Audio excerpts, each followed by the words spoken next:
I remember the exact day my son stopped holding my hand. It was not marked by anything special. No celebration. No warning. Just an ordinary afternoon that quietly became unforgettable.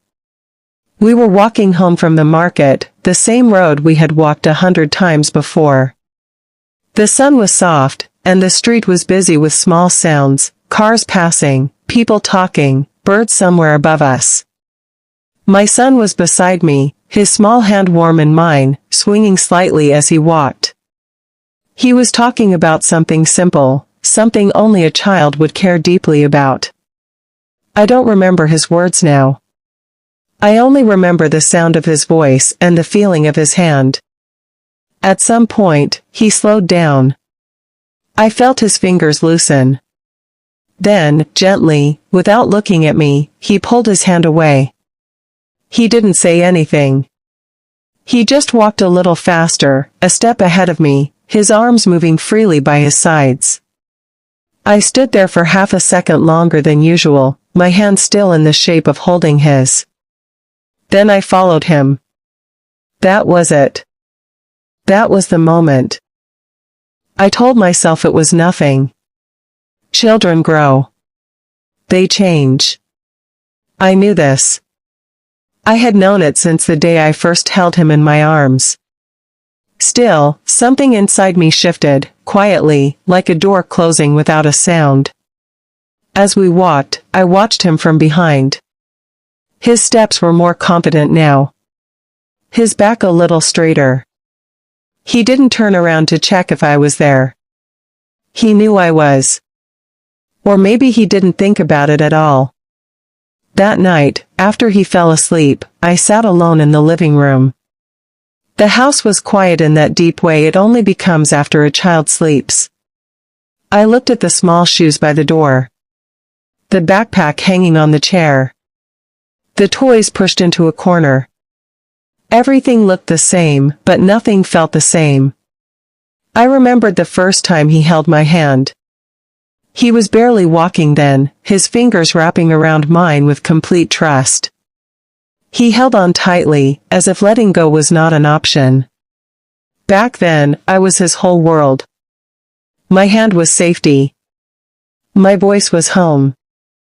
In those early years, he never walked without me.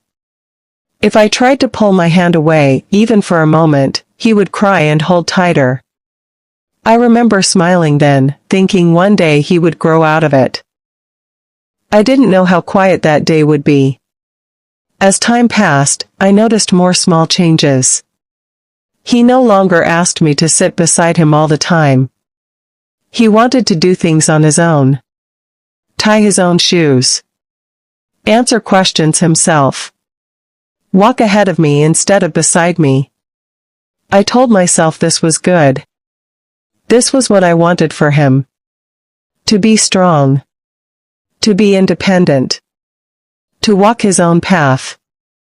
And it was true. I was proud of him.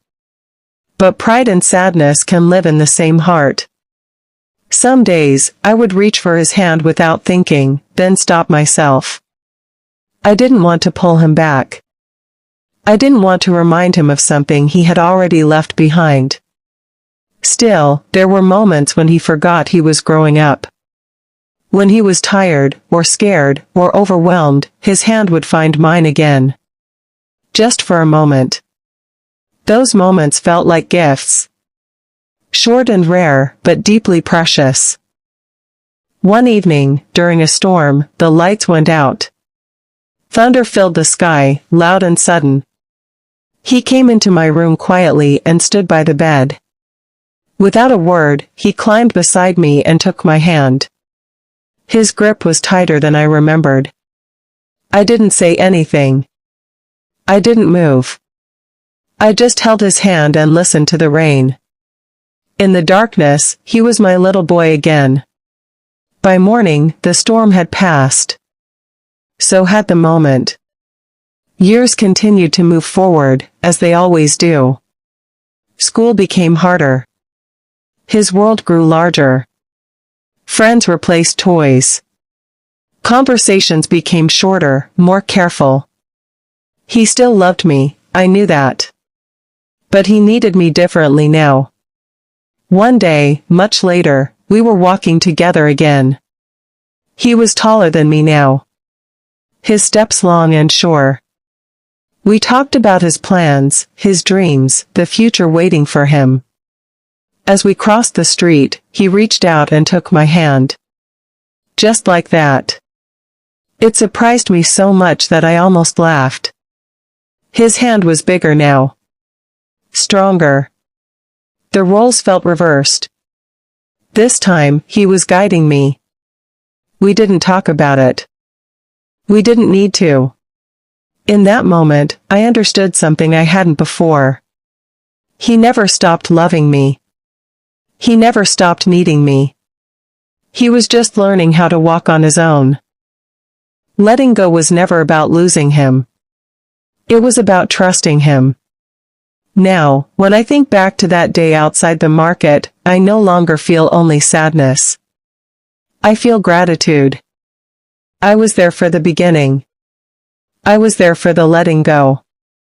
And I am still here, walking beside him, even when our hands are not joined. Because some connections do not need to be held to be felt.